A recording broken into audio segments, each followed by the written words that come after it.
Horlama uyku esnasında ortaya çıkan hava yolu türbülansına bağlı olarak yumuşak dokuların titreşmesi sonrası ortaya çıkan bir istemsiz ses. Soluk alma fazında ortaya çıkan bu ses genellikle etrafı da oldukça rahatsız etmekte. Hemen her yaş grubunda görülebilir. Etkenleri yaş grubuna göre değişkenlik göstermekte. Genellikle sinüzit, üst hava yolu obstrüksiyonları, bademcik dokusunun büyümesi, laringofaringel reflü, nadiren bir takım tümörler, sıklıkla kilo alımı, yakın zamanda kilo alımı gibi faktörlere bağlı olarak horlamalar ortaya çıkabilmekte. Aslında etiyolojik bir sebep, yani üst hava yolunda muayene esnasında herhangi bir sebep bulamıyorsak genellikle hastalarımızın yakın zamanda almış oldukları kilonun horlamaya neden olduğunu söyleyebilirim. Ne zaman biz horlama ile ilgili cerrahi tedavi yapmalıyız?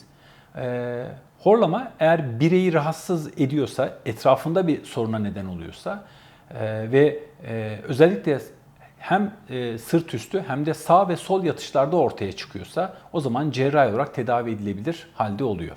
Aslında horlama bir hastalık olmaktan ziyade bir semptom, yani bir bulgu demek çok daha doğru. Çünkü kendi tek başına bir hastalık olarak tanımlamak çok doğru değil. Üst hava yolundaki var olan obstrüksiyonlara, tıkanıklıklara bağlı olarak, çeşitli sebeplerden oluşan tıkanıklara bağlı olarak ortaya çıkan bir tablodur.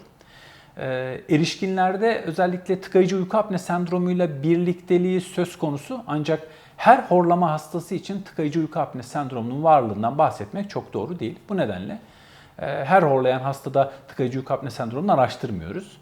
Eğer horlama var ve bu haftanın 7 gecesinin 5'inden daha fazla sayıda ortaya çıkıyorsa ve bireyi rahatsız ediyorsa o zaman biz cerrahi olarak horlamayı tedavi etmenin peşine düşüyoruz.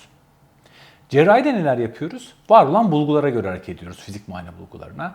Bazen burundaki sorunları çözmek yeterli oluyor. Bazen bademcik, yumuşak damak, dil kökü bölgesine yapacağımız ameliyatlarla horlama problemini ortadan kaldırabiliyoruz. Bazen de hastanın sadece kilo vermesini isteyip takibini yapıyoruz. Yaşantısını değiştirmesini istiyoruz. Yatış pozisyonu değiştirmesini istiyoruz. Kilo vermesini istiyoruz. Hayatına sporu sokmasını istiyoruz. Böylelikle de horlamadan kurtulmasına yardımcı olmaya çalışıyoruz.